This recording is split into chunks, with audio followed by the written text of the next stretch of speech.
incredible crowd this morning. I'm delighted to be here to participate in yet another signature St. Joseph's event.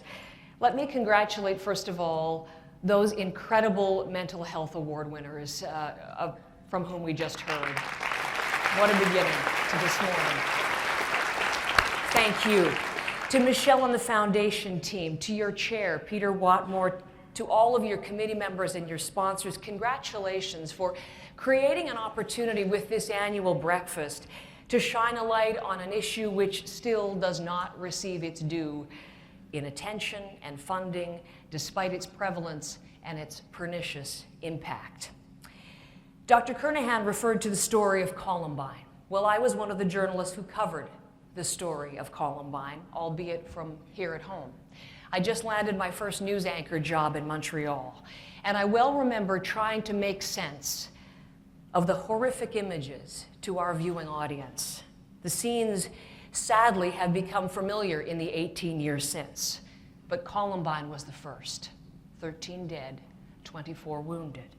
The world reeled, and the questions began immediately thereafter about the two shooters, Eric Harris and Dylan Klebold. Who were they? Why had they done what they did?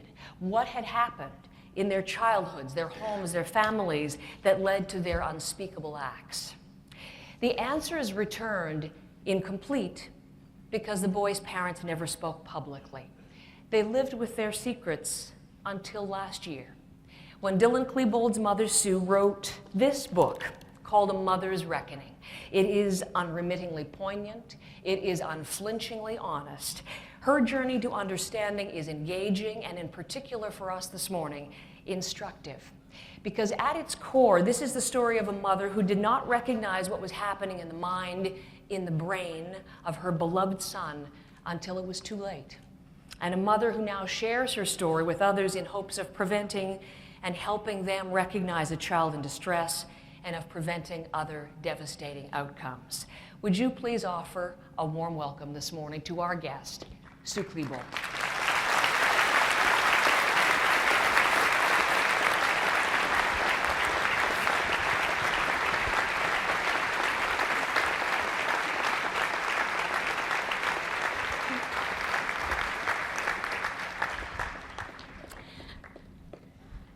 And as we settle in, Sue, I'm looking at my clock. We have 40 minutes. What a privilege it is for me to spend the time with you. And join me again. Welcome to London, of course. You can hear and see the interest in your story today. And let me welcome you to Canada as well, because what you will not realize is that this is Sue's first speaking appearance ever in this country. Correct. So we're rather special. Thank you. Is my mic working? Yes. Okay. Let's just make sure. Is everybody hearing Sue? Is my mic working? Yes, I Yes, hear it it now. is. Okay. Well, welcome to Canada. So I'm curious, what is it like for you at this moment when you get set to share your story with a whole new audience yet again? For me, it's a journey of many, many miles and years. Because when this first happened to me, I knew nothing about suicide, nothing about how my son came to be in that place at that time. And what I see is that things are changing, that we are more able now to talk about brain health in the context of behaviors. And I am overwhelmed and heartened to see so many people who are ready to listen and to work together. It just makes me feel wonderful. We're going to talk about your journey in the next 40 minutes. But I want to begin with the question that I heard from people. I canvassed people I knew, and I said, what would you like to ask? What's the number one question you would like to ask Sue Klebold if you were in my chair? And they all said, why? You lived for many years privately, and everyone, I think, would understand if that was the way that you continue to live your life, understandably. And yet you've chosen to come forward and write this book. So in terms of your motivation, why now? Well, there are really two questions. One is, why write a book? And the second question is, why publish a book? And those two things carried me forward. From the beginning, the experience was so difficult, and I was so devastated by it, that writing was the way that I coped with the loss. It helped me get some of the pain and agony out and kind of lay it down on a piece of paper. I was driven to write from the moment this happened.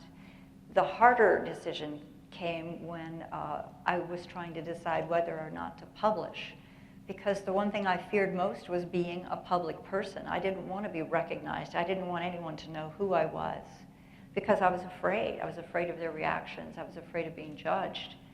But as I got more involved in the suicide prevention community and started meeting other survivors of loss or survivors of attempts, I began to feel that I had a responsibility, that people would tell me that knowing me and knowing my story changed the way they parented or the way they interacted with their children. And that carried me forth, and I came to the conclusion that I had no choice, that I must do this, and I think that's how I kind of arrived at this place. You describe it as feeling a moral imperative. Yes, that is the way it felt, that it was something there was no way I could deny doing this. It became something that my life was about, and I had to do it. I just asked you why. In your book, interestingly, you suggest that we shouldn't ask why this happened in terms of your son's actions, but rather how this happened. It's an interesting distinction. And as we begin our discussion, how do you hope it shapes the way or the lens through which we understand the events we're going to talk about? When we ask why questions, certainly I learned this from the beginning, they don't serve us well. I know that when the tragedy first happened, I was completely confused. I didn't understand what had happened. I didn't know why he was there. At first I thought it was some kind of a prank that had gone wrong. But the community around me had a very strong need to ask why, and it very quickly turned to assigning blame.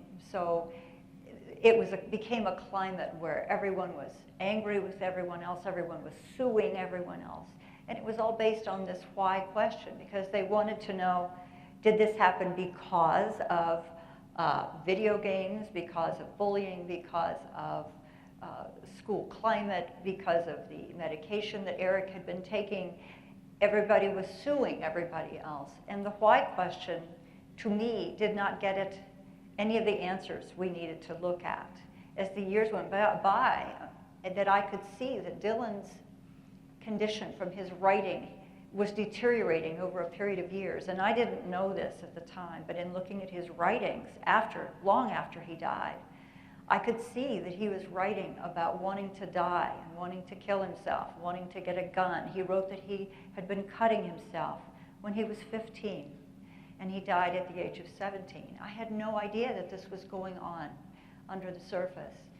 So the important question became, how does someone progress to the point where they can do something as horrible as he did? And the how question was really the question that seemed far more important than trying to pin it down to one why question. Well, it's what we're going to spend the bulk of our time discussing, the how and the process and the descent, because that's the message we want to have on this particular occasion.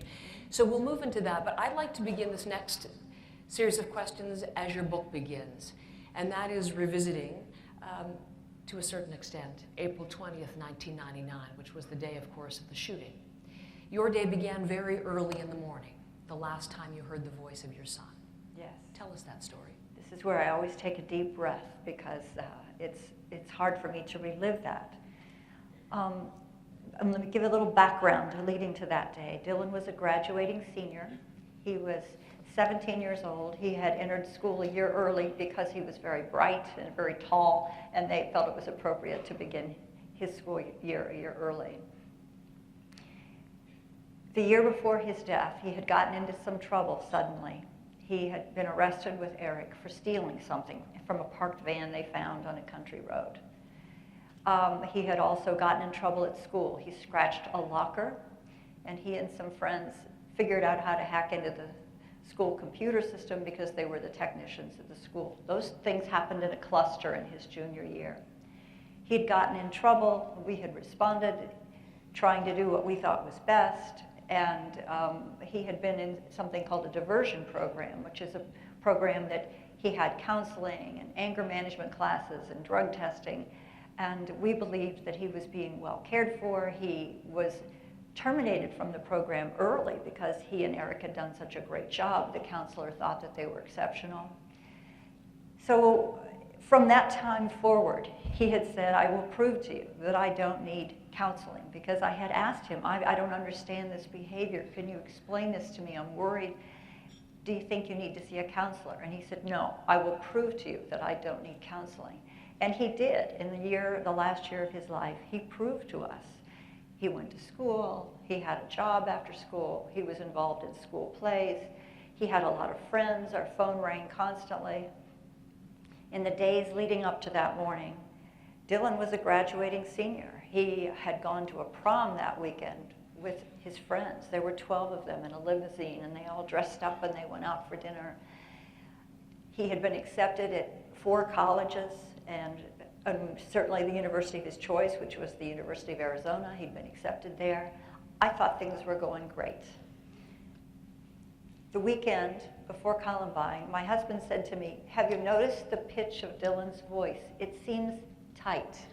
He said, I think he may be stressed about something. And I said, oh, I don't hear anything. Tuesday morning, I'm getting ready for school, for work. Dylan had an early morning bowling class that morning. It was dark. I had to get up very early to get to my job downtown. And it wasn't time to wake up Dylan yet, but I heard him bounding down the stairs, big heavy footsteps. And I thought, what's he doing up so early? And I opened my bedroom door, all the lights were out, the house was pitch black, and I yelled, Dill? And I heard the front door slam, and he said, bye. And that was the last time I heard his voice. He went out the front door, he sped off and went to school. I woke my husband and said, I think something is bothering him. Will you be here today? I had no idea that we were in a life and death situation. I thought he had just something was bothering him. And Tom said, yes, I'll be here, because he worked out of the house. And I said, will you talk to him and figure out what this is? And he said, sure, I'll talk to him. And that day I went to work, and at noon my husband left a phone message that something terrible was happening at the school. There were shooters.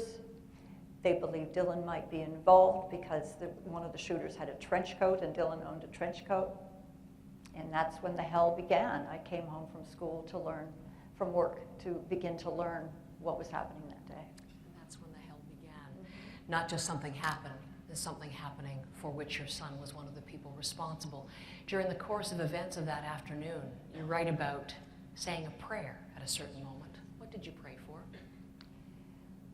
I was hearing that this event was going on, and of course, we hadn't had events like that yet. I didn't understand the enormity of what was to come. But they were saying that my son might be involved in killing people or in shooting people.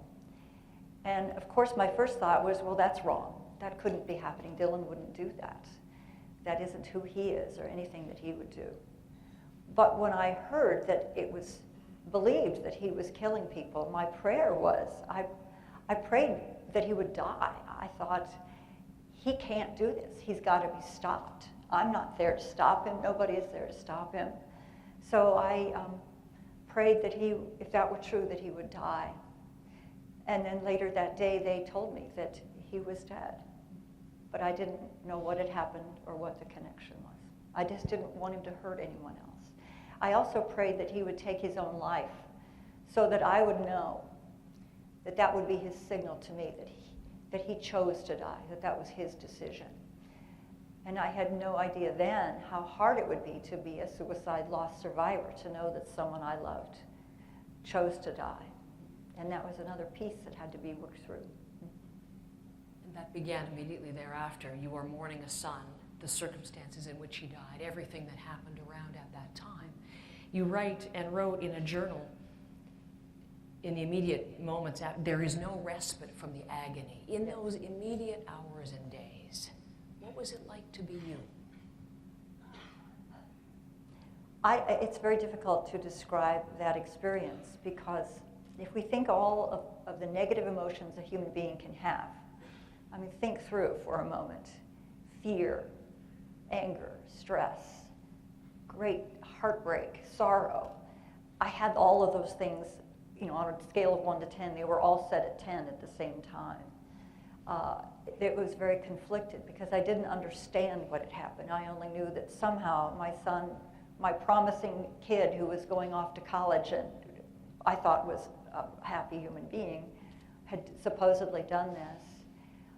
The community, when you have something like a murder-suicide, there are two very conflicting pieces, a high-profile thing like this. One is the terrible agony, to think that he hurt innocent people. I looked in the paper and I saw, weeping mothers and pictures of funerals and children in caskets, and to think that my child could do something like that. But in addition to that, I had also lost my own son, and I was grieving for him. But along with that sort of bifurcated trauma, there was this firestorm of hatred against our family. Our governor got on national television right from the beginning and made the statement that this was the parents' fault. Something like this is the parents' fault. And so there was this firestorm of hatred, and I was terrified. We were living, it was sort of like Anne Frank. We were staying in someone's basement.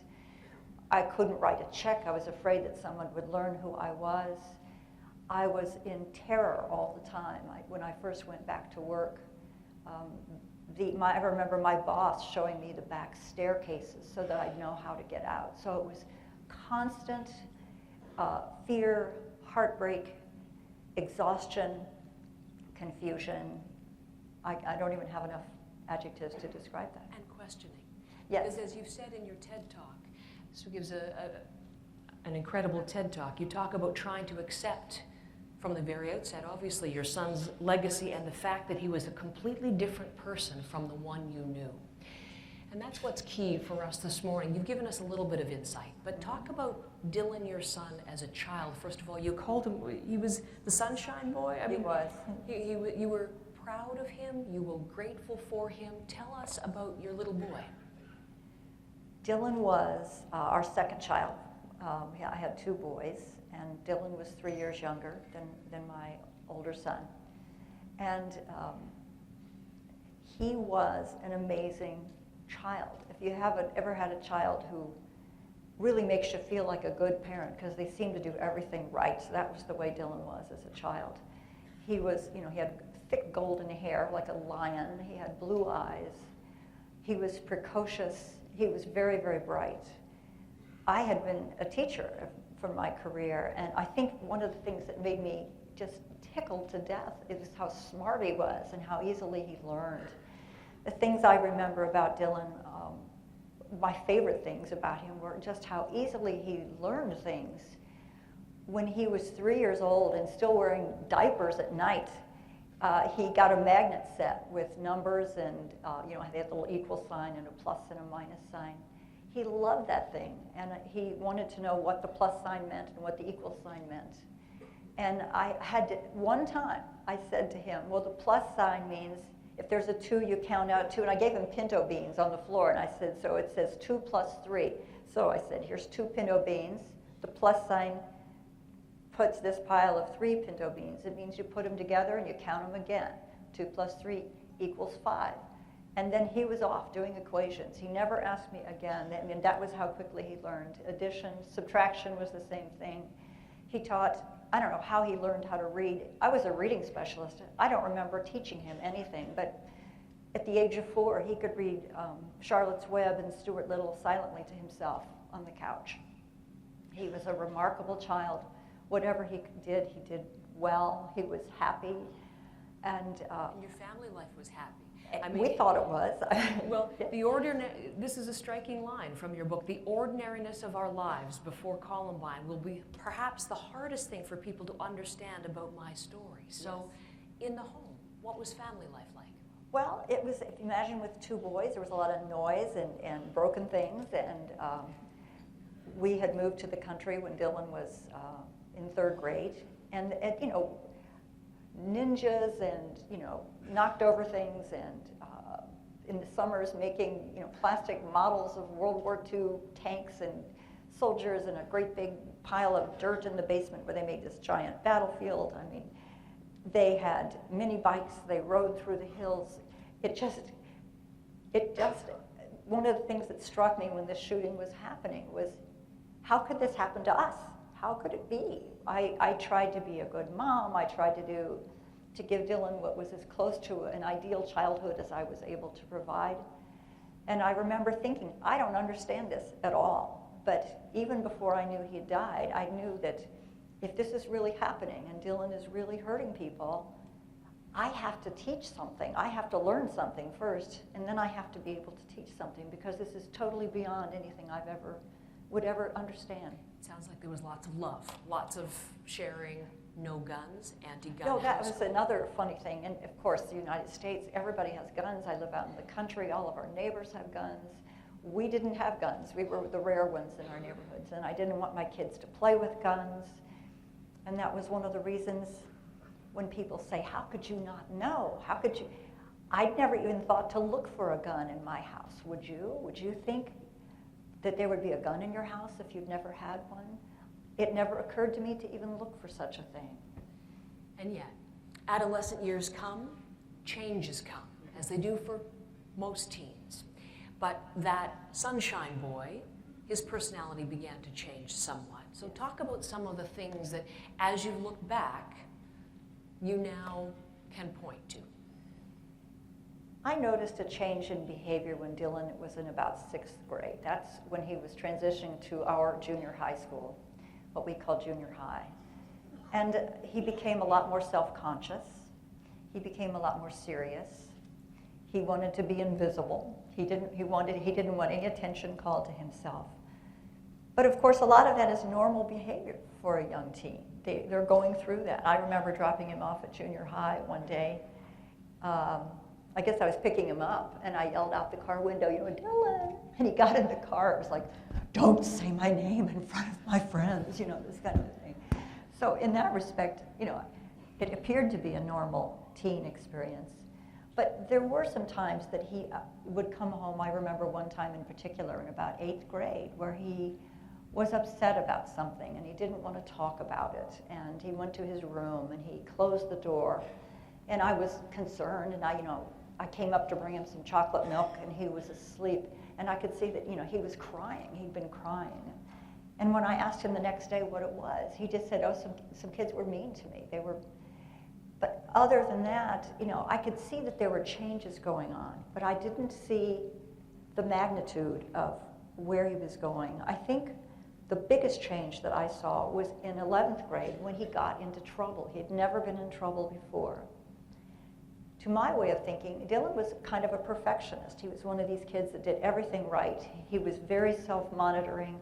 He was a me do it, let me take care of it. He asked me when he was 10 years old, how do I do my laundry? He wanted to do everything and take care of himself. And I think this very strong sense of self-reliance was something that made me as a parent back off and trust that. And I think when his thinking began to deteriorate and he began to have suicidal thoughts and really begin to question himself, I was not aware just how fragile he really was because of his history of being the self-reliant, the good kid, the one that got all the answers right. Concerned, but as many parents might, well, this is just a phase. Right. This is adolescence. Right. And when he did get in trouble in 11th grade, I remember being somewhat thankful to think, well, good. He needs to learn that life isn't perfect. He needs to have some struggles because that's part of how we develop. We talked about them. So there was the hacking of the computer. There was the graffiti on a locker. Yeah, scratchy marks. Then there was the theft from the van of electronics equipment, again with his friend Eric. And there was a story he wrote for school that raised red flags. It did involve someone shooting. And the teacher brought it to your attention, but never followed up. Yes, now that story actually happened at later the end on, of his life. It was end. more than a year later. But that series of beginning to accelerate troubles, and again, as you look at it, no warning bells, no red flags for you? The very end of his life, there were a few things that indicated that something might be wrong. One of them was, and this was again that year before he died, it was Mother's Day. Everything had happened sort of together at school with the scratching, and at that same moment, at that same time, was Mother's Day, and he'd forgotten to get me a card or a gift. So I said something about that. And that's when I gave him the mom lecture. You know, you need to pull your own weight around here. You know, you're not thinking about anybody but yourself. And I pushed him against the refrigerator. And I have deep, deep regrets about that, because I think when our loved ones, especially kids, it appears that they're being uncooperative or irritable or selfish, these are signs that something may be wrong. And I have tremendous regret that I approached it as a sort of authoritarian parent. You know, you need to straighten up. You need to think about someone else. You need to. I was telling him what I thought he needed to do, and my deepest regret is that I didn't just say, "Tell me, I'm here to listen. What's going on?" I wish that I had embraced him and sat down instead of trying to mold him into what I thought he should be. Now, at the end of his life, the very last days of his life, he wrote a paper at school that was very dark. The teacher, we had gone in this is just a few weeks before graduation. He'd already been accepted at college. I thought it was, we thought it was senioritis. One of the teachers said, he's getting a D in English. He needs to get his act together. So we went in for the conference. The English teacher did not mention this paper until we got there.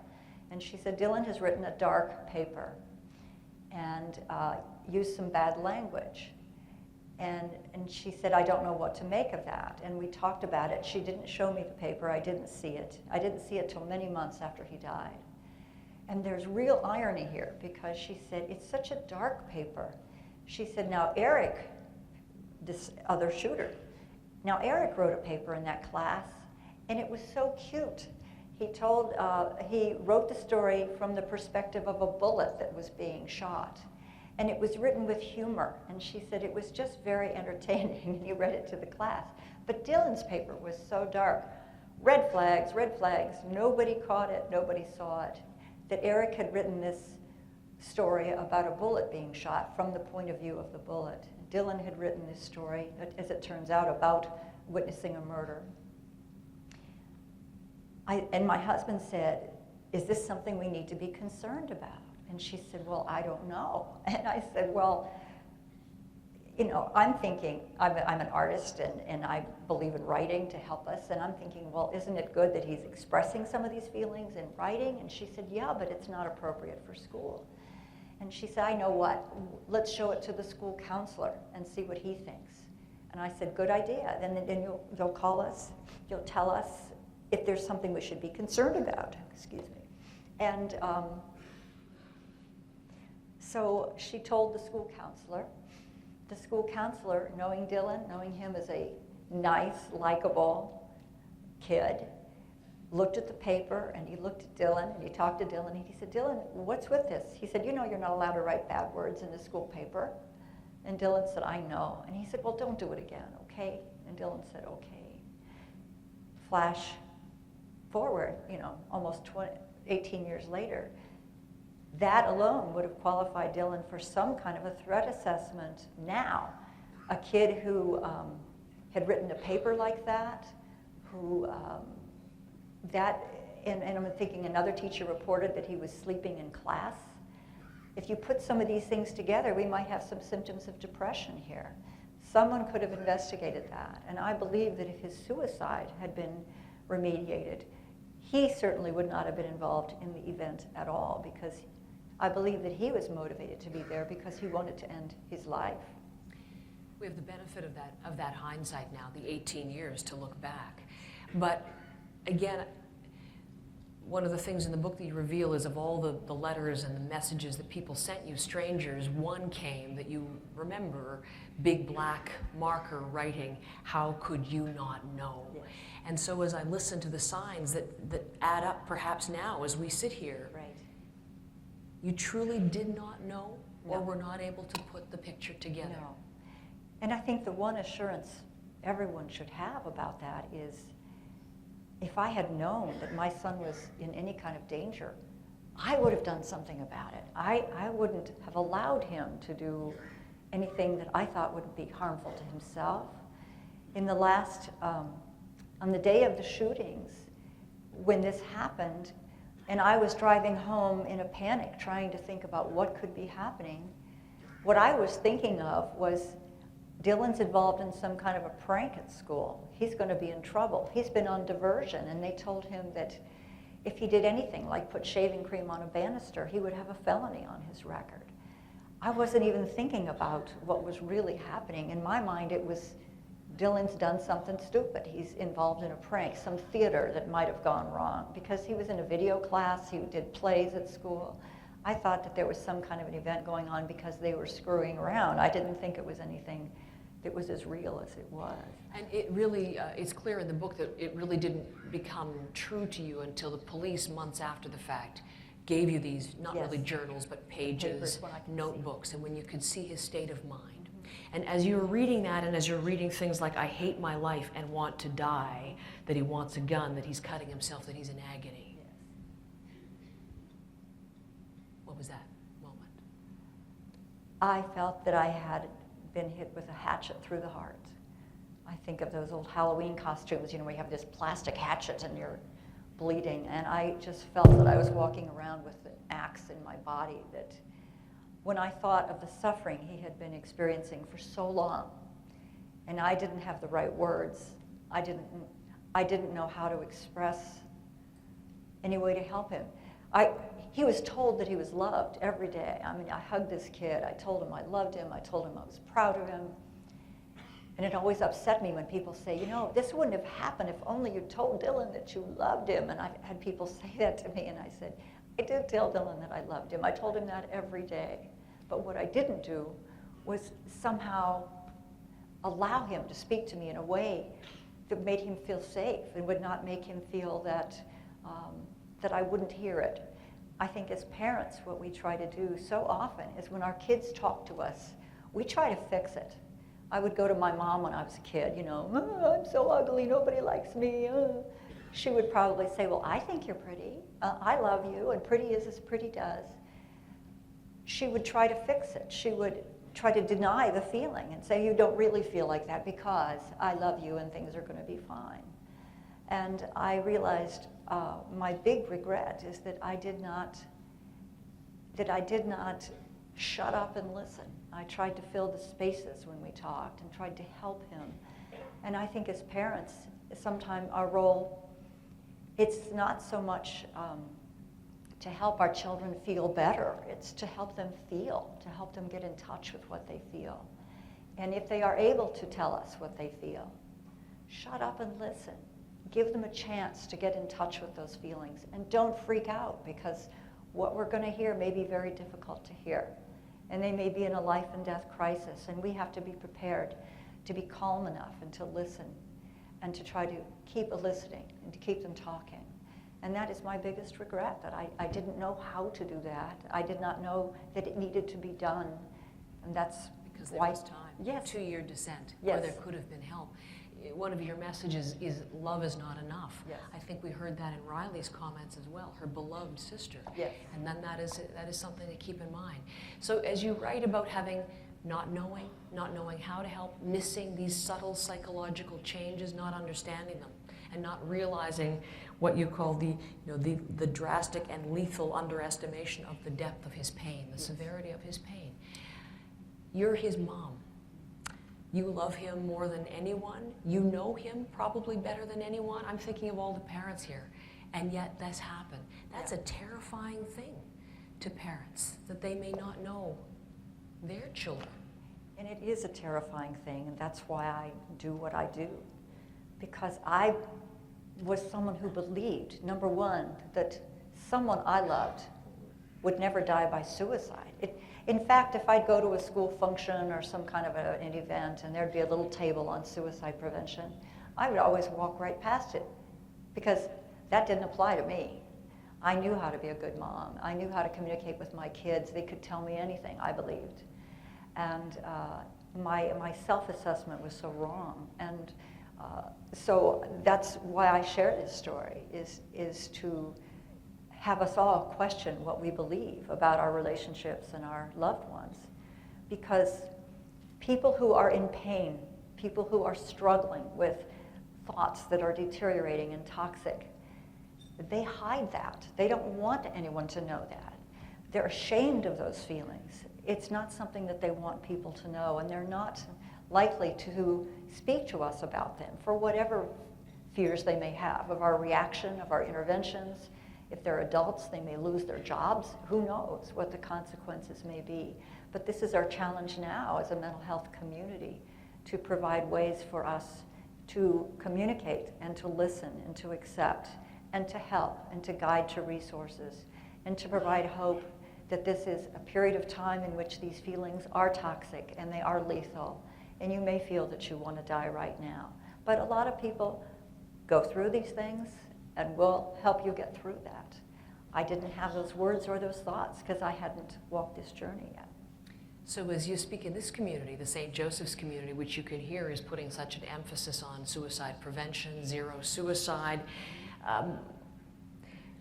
what do you think it needs to provide? What role must a facility, must an organization like this play at this point? In my work with suicide prevention and being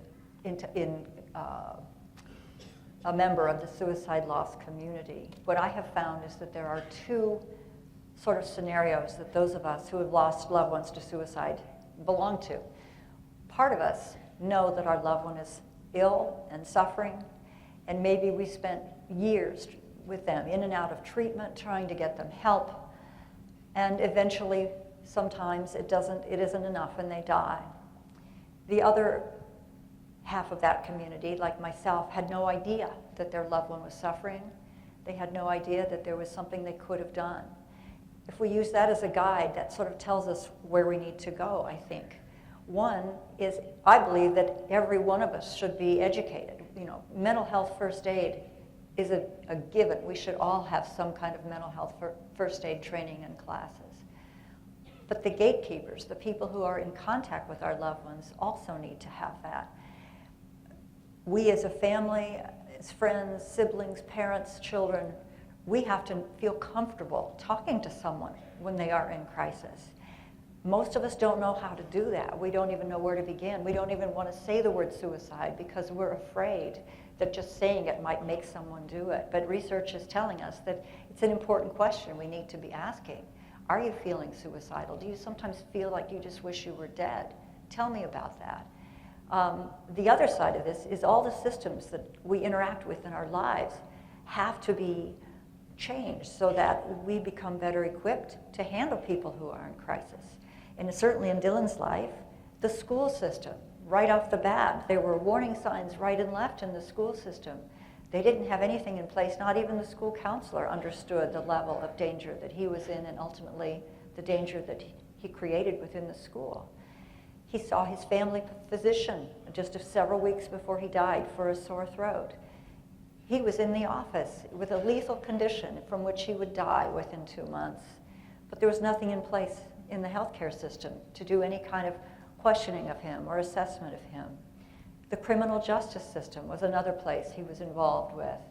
They didn't do any kind of an assessment to try to understand why a boy, a privileged, intelligent, loved child, would suddenly break with everything he'd been taught and do something.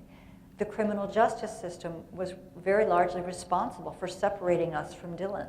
When he got into the diversion program, they said, let us handle it, don't call us, we're in charge here, go on about your business.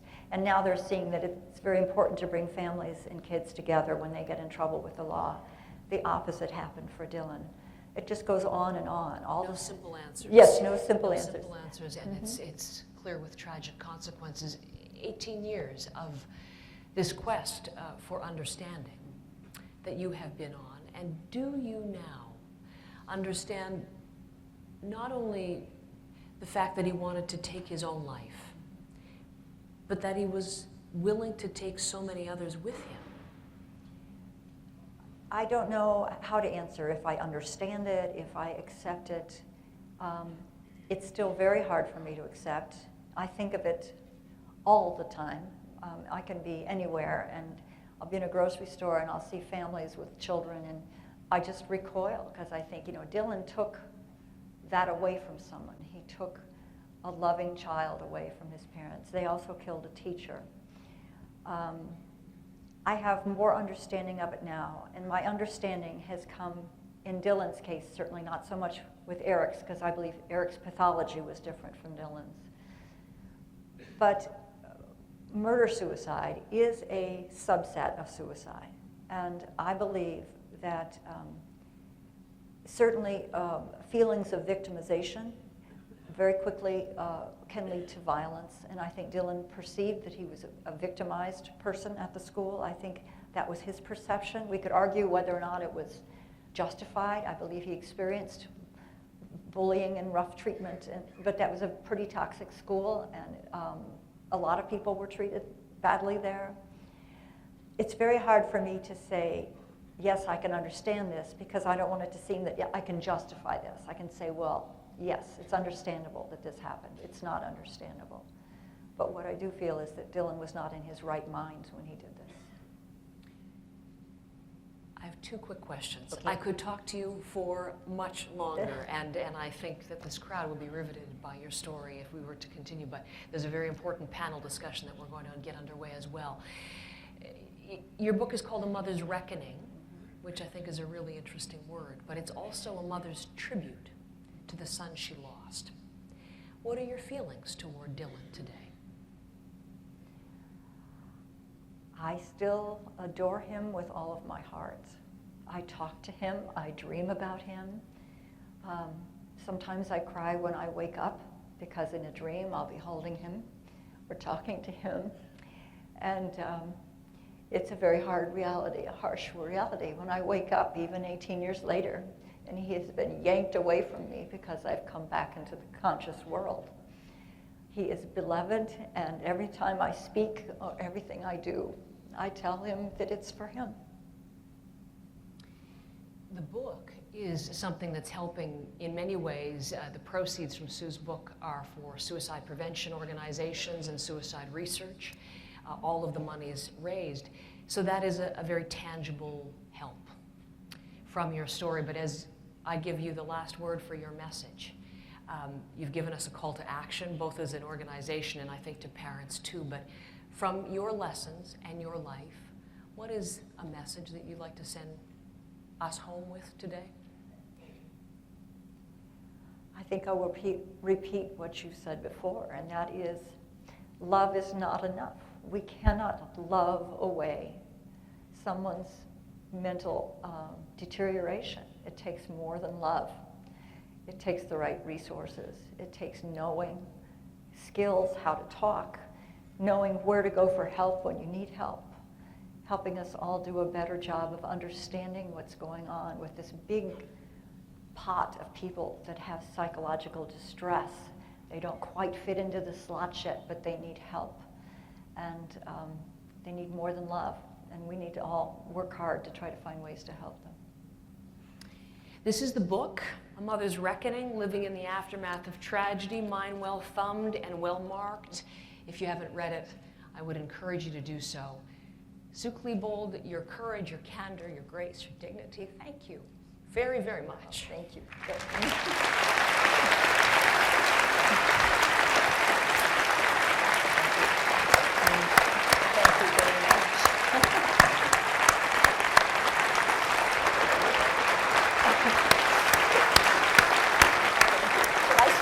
No, we're saluting you.